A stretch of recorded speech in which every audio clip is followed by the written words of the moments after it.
해외 순방 이후 첫 공식 석상에 나타난 박근혜 대통령이 여야의 국민연금 합의안에 대해서 부정적인 입장을 밝혔습니다.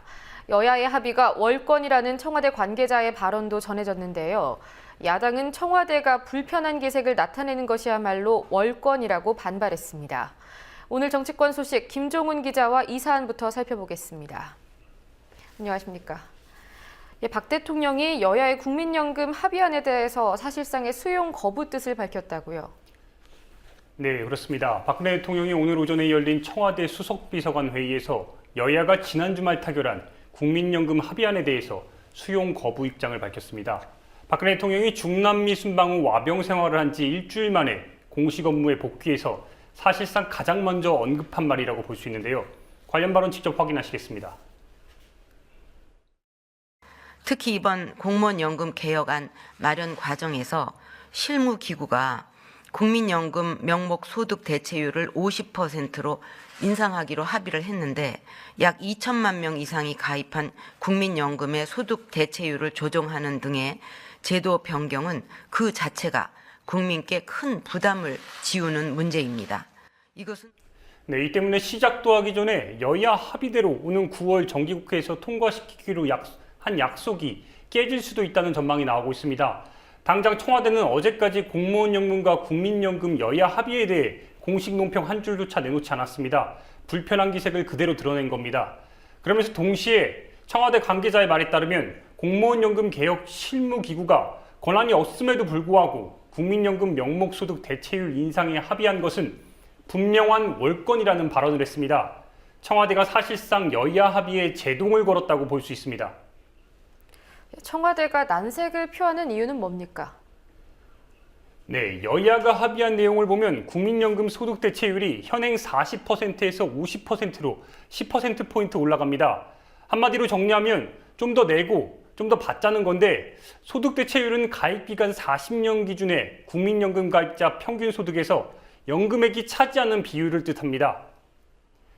그러니까 이번 여야 합의를 통해 나온 결과를 보면 월 평균 소득이 300만 원일 경우 현행 제도에선 월 120만 원의 연금을 받지만 소득 대체율이 오르게 되면 월 150만 원을 받게 됩니다.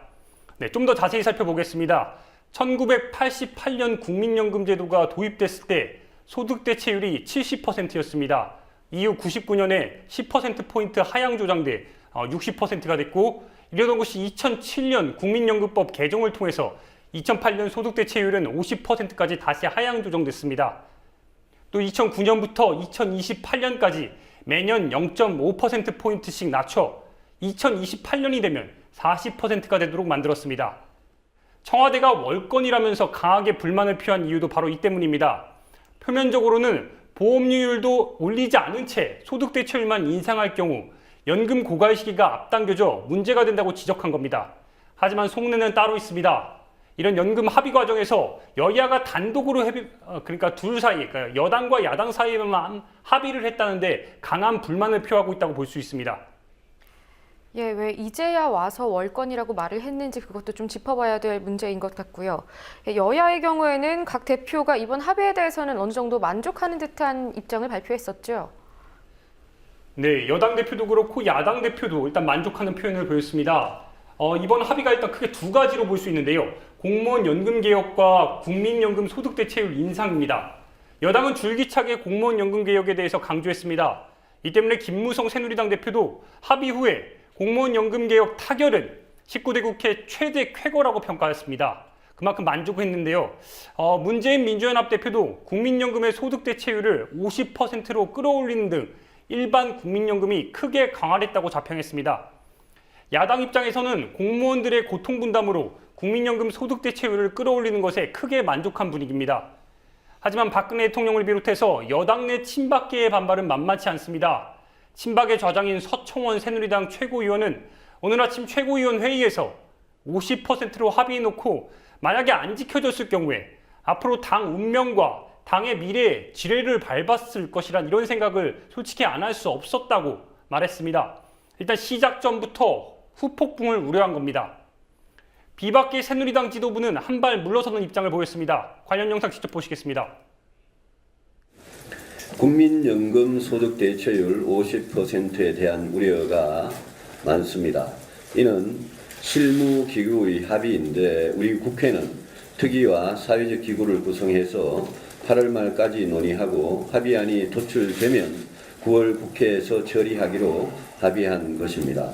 국민연금 제도의 변경은 국민적 동의와 사회적 합의가 있어야만 가능하다는 것이 대원칙임을 분명히 말씀드립니다. 이 점에 하지만 야당은 대변인 브리핑을 통해서 청와대의 월권 운운이야말로 월권이라고 지적하면서 여야 합의안을 변경할 뜻이 없음을 분명히 했습니다. 예, 다음 소식 살펴보죠. 정의와 국회의장이 박상욱 대법관 후보자 임명 동의안을 더 이상 미룰 수 없다면서 직권상정 가능성까지 내비쳤다고요. 네, 정의와 국회의장이 오늘 오전 우은균 원내대표, 그러니까 민주연합 원내대표를 만났습니다. 정 의장은 이때 우은균 원내대표를 만나서 직권상정 반대의 뜻을 우 대표가 표하자 대법관 한 사람이 계속 결연돼 거의 80일쯤 공백이 됐는데 국민들의 불이익을 감안해서 볼 때 의장으로서 고려하지 않을 수 없다고 말했습니다. 사실상 박상욱 대법관 후보자에 대해서 직권상정을 할 수도 있다는 뜻으로 풀이됩니다. 여야 반응은 어떻습니까? 네, 당장 야당은 일단 국회의장이 이런 말을 하자 직권상정을 고려하고 있다고 이런 말을 하자 반대 입장을 분명히 했습니다. 관련 영상 직접 확인하시겠습니다. 야당 청문위원들은 공식적으로 자료 제출 기일을 다시 정해 추가 청문회 일정을 잡자고 제안했으나 이를 묵살한 곳은 여당인 새누리당입니다. 인사청문회가 진행 중에 있음에도 본회의 직권상정을 한다는 것은 국회의 절차를 스스로 망각하는 것입니다. 특히 인사 문제에 있어 직권상정은 전례 없는 일임을 잊지 말아야 할 것입니다. 둘째, 그러나 여당 지도부가 나서서 정의와 의장에게 박상욱 후보자에 대한 직권상정을 요구하고 있는 상태입니다. 유승민 새누리당 원내대표는 오늘 아침 회의에서 박상욱 대법관 인준안은 지금 국회의장께서 직권상정해주지 않으면 도저히 처리가 불가능한 상황이다. 이렇기 때문에 5월 6일 본회의에서 직권상정해서 처리할 수 있도록 다시 한번 국회의장께 건의하겠다고 말했습니다. 네, 6일입니다. 유승민 원내대표의 말대로 내일 모레 본회의에서 국회의장이 직권상정으로 박상욱 대법관 후보자의 인준안을 처리할지 관심을 갖고 지켜봐야 하는 이유입니다. 예, 이른바 성완종 리스트 파문과 관련된 소식도 하나 알아보겠습니다. 이와 관련해서 새로운 진술이 확보됐다고 하던데요. 네, 고 성완종 전 경남기업 회장의 측근이 대선 직전에 새누리당 선대위에 2억 원을 전달했다는 보도가 나왔습니다. 어제 SBS가 보도한 내용입니다. 검찰이 최근 고 성완종 전 경남기업 회장의 비자금을 관리했던 자금 담당 임원인 한모 전 부사장에게 의미 있는 진술을 확보했다고 전했습니다. 한 전 부사장이 지난 2012년 대선 직전에 성 전 회장의 지시로 경남기업 회장실에서 새누리당 선대위 관계자 김모 씨에게 현금 2억 원을 전달했다는 진술입니다. 성완종 리스트에서 2억 원을 받았다고 적시된 홍문종 새누리당 의원은 당시 새누리당, 그러니까 대선 선대위의 조직총괄 본부장이었습니다.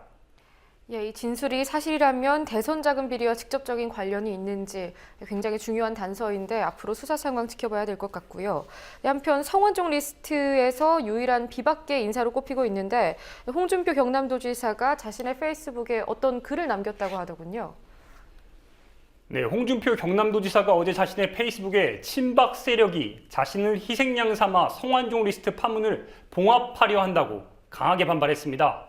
일단 홍 지사는 20여 년 전 선거법 위반 제정신 총사 사건에서 나는 폐감으로 사용된 적이 있다면서 이런 말을 했습니다. 여기서 폐감이란 바둑 용어입니다. 전세를 바꾸거나 판세를 뒤흔들기 위해서 일부러 사용하는 패라는 말입니다. 성완종 리스트에 오른다는 친박들을 보호하기 위해 유일한 비박인 자신을 희생양으로 삼으려 하고 있다는 반발인 셈으로 볼 수 있습니다. 그러면서 홍 지사는 성완종 사건에서 나를 수렁에서 건져줄 수 있는 사람은 나밖에 없다. 다른 분들은 정치 세력이 뒷받침되지만 나는 홀로 실체적 진실을 밝힐 수밖에 없기 때문에 고심할 수밖에 없다며 자신은 결코 희생양이 되지 않을 것이라고 단언했습니다. 그러나 윤승모 경남기업 전 부사장이 오늘 검찰에서 지난 2011년 한나라당 대표 경선 당시에 홍 지사의 차 안에서 홍 지사에게 직접 1억 원을 전달했다고 진술한 것으로 알려지고 있습니다. 이 때문에 과연 홍준표 지사의 소환이 이제 임박했다는 이런 예측이 나오고 있는데 지켜볼 일입니다. 예, 수고하셨습니다.